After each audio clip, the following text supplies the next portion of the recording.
Hi guys, Alaskan Ballistics here. Corey from Hammerheart Outdoors. Mike Taylor, Troop from Troops Outdoor Adventures.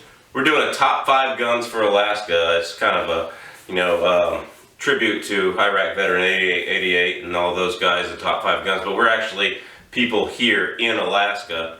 And if you came to Alaska and you weren't a gun owner, or you wanted to get into hunting, or you wanted to get into fishing and bear protection and all that jazz, what would be your top 5 guns? And I can't really limit it to top 5 guns. There's so many good choices, but I can do top 5 gun categories. First category, you need a bear protection long gun. So I've got a 4570. This is your basic, cheapest Marlin. All right, Choop's got a 4570. Michael Kaler has got a 458 SOCOM. Yeah, mine would be the Marlin 1895. Yeah. Just my model, a 2-inch longer barrels. Pretty much the exact same gun. Yeah, you have the SBL, the laminated stock and stuff we've seen on your channel. So you need a bear protection long gun. That would be my my first thing. You need a bear protection handgun. I've got several examples here. Choop's got a Glock 20 10mm. I walked here with 50 pounds in my bag. Yeah, so he's getting in shape. So I've got a 10mm Glock Model 40. You know, same mags, 15 rounds, a little bit longer barrel, more power. 357 Magnum revolver. Michael Kaler's got. I got a 44 Magnum revolver. 2-inch for that quick draw and that quick charging bear. I have this really to save 5 rounds for the bear, and when he's under the jaw, just pull the trigger 5 times, and then if he's still not dead, use the 6th one on yourself because you don't want to be alive for the rest. Should be counting. That's right, counting that situation. I've converted my Glock 21 because I moved here. I didn't have a lot of money, still don't, but I converted my Glock 21 to shoot 45 Super, so that's a good choice, and you can find 45 Super up here on the shelf over at Alaskan Ammo and Arctic Ammo and places like that. So it's really, really good for that. It's I carry that more than the 10mm because 45 doesn't shrink. Do you want that close to 1/2-inch hole? That should be your new channel slogan. It doesn't shrink. 10mm may expand, but 45 doesn't shrink. That's right. 10mm Glock 29. So you need a bear defense handgun. So that would be kind of the first two categories. Bear defense long gun, a 12 gauge with a shorter barrel. A lot of people use. You got to lacquer your rounds because they're not waterproof. So you need like a bear defense long gun and a bear defense handgun. That's 2 right there. Next, you need a hunting shotgun. This is Choop's Remington 1100, right? Or 1187? 1187. 1187. He's got it, spray painted pretty cool. He's killed a lot more ducks than this year with me. And I have a Remington 870 and a Stoker pump that Courtney uses, my girlfriend, and she uses that Stoker pump, and it's really, really awesome. You don't really need anything super fancy, but Benelli, the swamps up here are tough sledging through. Benelli's not bad. Any of those guns. I mean, what do you use for a hunting shotgun? Hunting shotgun, I could say I have a Stoker side-by-side for bird hunting and stuff, but honestly, I think I could combine 2 of those things. I have a Remington 870 that I basically made it into like what you would see as a police shotgun from the 80s and 90s and stuff. It's got the extended tube. I have the little Vang Comp, this is a Remington, but like the little Vang Comp extended knob right here. If it's a Mossberg, that little knobby thing, I get the big knob on it. I'm trying to think of stainless steel follower because those little plastic ones that come in them. Side saddle. Oh yeah, side saddle and a nice one, not the crappy plastic ones. I think mine was maybe it's Mesa Tactical, I can't remember exactly the company, but my shotgun, the 870, the way I have it set up, I could bird hunt with it, and it's also a cabin shotgun, so I could kind of combine those 2. Sure. Hunting shotgun for you? Hunting shotgun for me, I went old school. I've got an H&R single shot 12 gauge, and I got their survival stock to fit on the bottom of it. And the reason behind that is you can fit a whole bunch of stuff in it. So for me, that's my one-time take-all, and it's gonna hopefully force me to be more judicious with my use of ammo if I get into a scenario. And that's all you need with the hunting grouse. I mean, they fly up to the tree, But if you're going way up for ptarmigan or ducks or something, you might want more than one shot. But you're right, that's good. I have an 870 and a Stoker, like I said. So you need a hunting shotgun. That's category number 3, because if you want to come up here and get into hunting, you think, oh, I'm going to get into caribou my first year I'm up here. No, you're not. It's not going to happen. You got to wait a year for your big game license to get a big game license if you're not military, and you have to meet people, find out where to go, learn to drive, learn to just walk in the alders and all the tussocks and the stuff on the tundra that it's hard to walk through, and all the swamps. You got to learn to just do that. Yeah, you're not going to come up here and hunt, but you can come up here and duck hunt or grouse hunt along some trails and kind of get used to the wilderness a little bit. The squirrels are really small here, but you can hunt them too. I've killed a couple. They're actually delicious, but you know, that's that. Third category, and I'm going to pull out shoots here. I have a Remington 7mm Magnum. You need a hunting rifle. This is a 270 Mountain Ascent. Shoot, you want to talk about it? Just. I got it just because these old knees are getting old, and when I'm in Unit 13, I do some serious mountain. I've gone 5-8 miles back one way. And just destroyed my knees and back. And with that thing, it's just like nothing. You know, that's with the scope even, it's like 5 pounds something. Yeah. So, you know, he's got a goat hunt. You should think about something like that. Yeah. It's a game changer for me. My knees just feel so good now. I got trekking talking poles about and it that right thing. now in a trade. Yeah, I'll buy this anytime you want and stuff. People will buy your nice Thai wife a nice, like a present for getting married and stuff. But yeah, I mean, like when it comes to like mountain hunting and stuff, like this thing is like ridiculously light. But what it really comes into is not like, I'm at the range or hey, I'm taking out my gun case. It's when you've been up there, 10 miles and you still have 10 miles to go back after you skin the animal and all that stuff. So yeah, I'm definitely looking into something like this, but. Yeah. So what's the gist of this? Is this like that's the categories and then we Yeah, go it's in? kind of the hunting rifle. So, Yeah. Yeah. Also, you might want a big game hunting rifle. So if you're planning on going after brown bear, if you're planning on going after large moose, you want something a little bit bigger. This is a 338 that I also traded for Choop, and 338 Ruger M77. Custom brake on it, and just a great rifle. This thing shoots like less than an inch at 100 yards. We were shooting it the other day. No recoil between the limb saver and the brake. It recoils less than my 7 mag. Y'all see my 7 mag on my channel with the Magpul stock and the detachable magazines. I do think a detachable magazine hunting rifle is better. Yes. Because if you are charged, you might be able to draw another magazine. There's that guy who shot the world record bear in defense down on the southeast somewhere. I forgot where it was a couple of years ago. And he literally fired 16 rounds of 7mm Magnum with a detachable magazine type gun, and he had multiple magazines for that reason, and took the brown bear down, with 7mm mag. I'll have to find that article and put a link in the description. But 338 Win Mag for kind of considered your bottom level for hunting brown bear.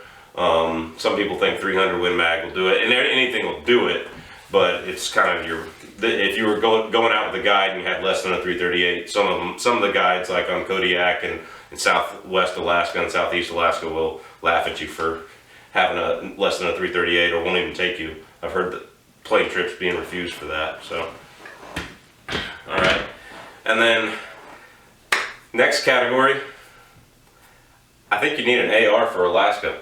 I mean, we're close to Russia. If shipping or something went down, we'd be in a world of hurt. Or if the supplies stop, if the ships stop, then within a few weeks we've got no food here. Exactly, except for whatever you stored for salmon last summer. I've got 3 ARs, but I think in Anchorage an AR pistol would be great because it's all house to house urban fighting. I've got mine loaded with ballistic tips, and I've got this little 6-hour Romeo 5 on there that's shake awake and all that jazz. And I think just around home defense kind of thing, a 10.5 inch will be just fine. If you run into a moose or a brown bear when you're running this thing around, you just throw them.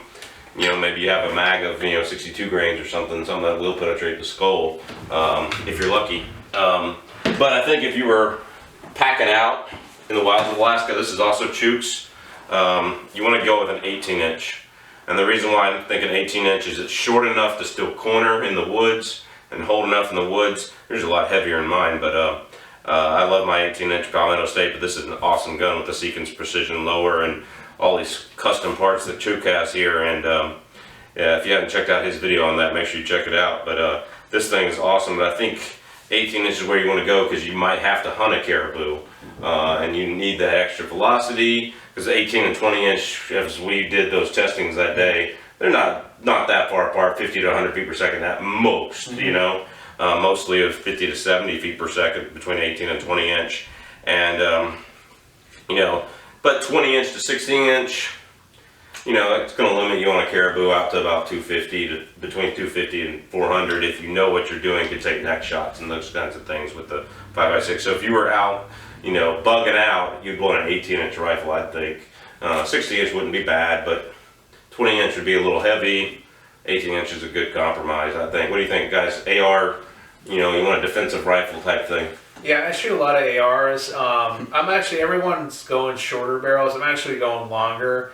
Honestly, like, I like shooting 20-inch ARs. Like, you know, what is it, the A4 models that the Marines carry? The A2 and the A4 both inches. I'm a big fan of those ones, and like, you know, like my work one is it's a 14.5 inch, and it's got the full auto, so it's a M4A1, I believe.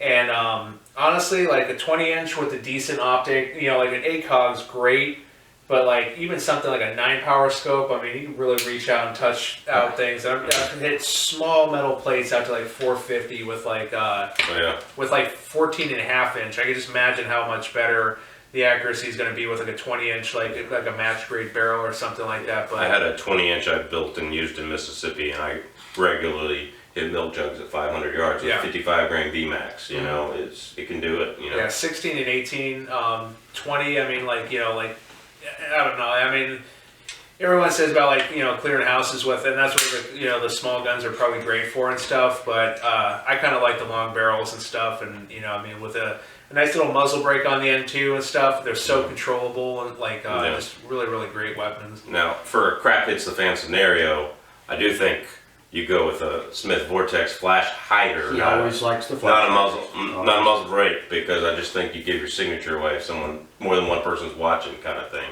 But that's me.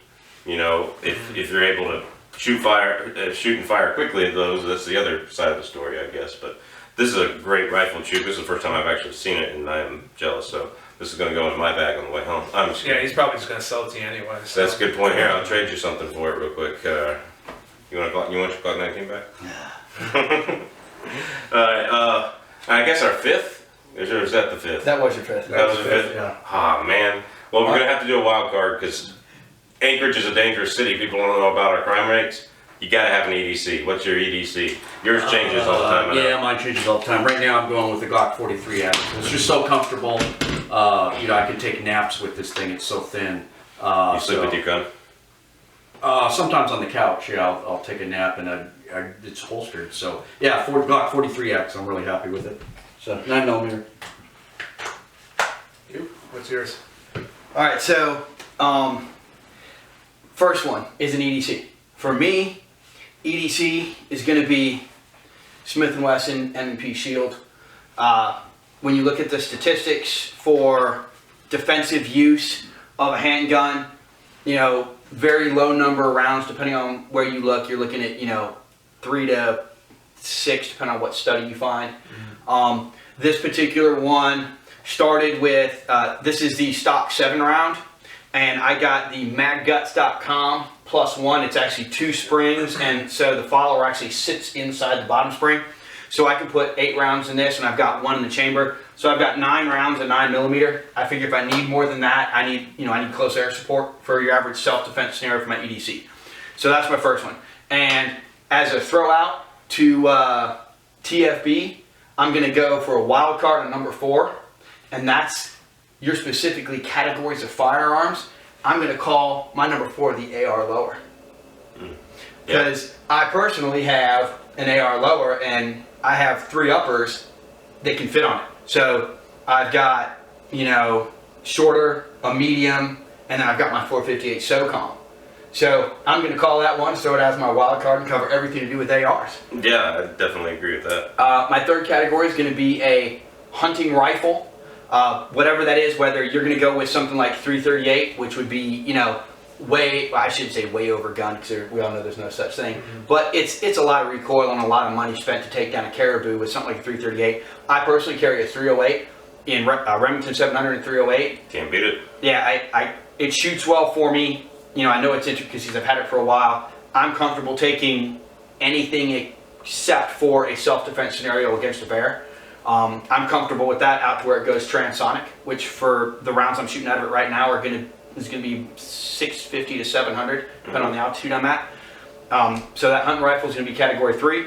Category 4, and I didn't bring it today because the front sight, I bought some plastic front sight for it, but that's going to be a Ruger 1022 or Marlin Model 60 or whatever it is, a small game getting, also a training semi-auto or even a bolt action 22.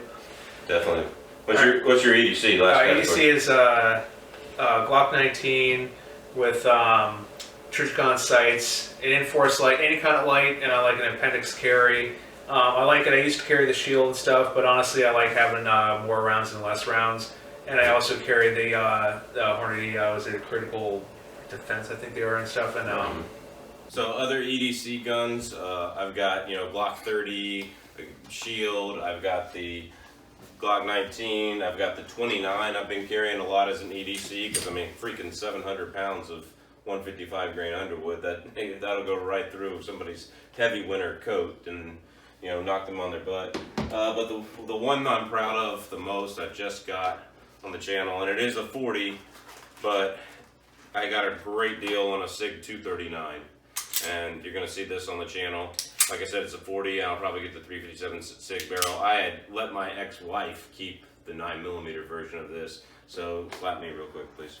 All right, so anyway, but like, that's it. Yeah, I love the SIG 239. It's a heavy metal frame gun. It doesn't have the round count the Shield does, but it's a single stack, but it's a SIG. It's one of the most accurate SIGs I've fired, and I've got an incredible deal on it, and it's just... If I dry fire, just no, go right ahead. So, not bad. No, they're not bad. So, great gun, so I'm looking forward to that one more and shooting that one, so got an incredible deal on it. Brand new from, filled out the FFL, wasn't doing any trading, so... But that's just that at EDC. So top 5 guns for Alaska. You need a hunting rifle, a bear defense long gun, a bear defense handgun. You need an EDC, and then you need like a hunting shotgun. And that's top 6 guns, but I guess gun categories. So you never have too many guns. You never have too many guns. God bless. Take care. We'll see you out at the range. Peace.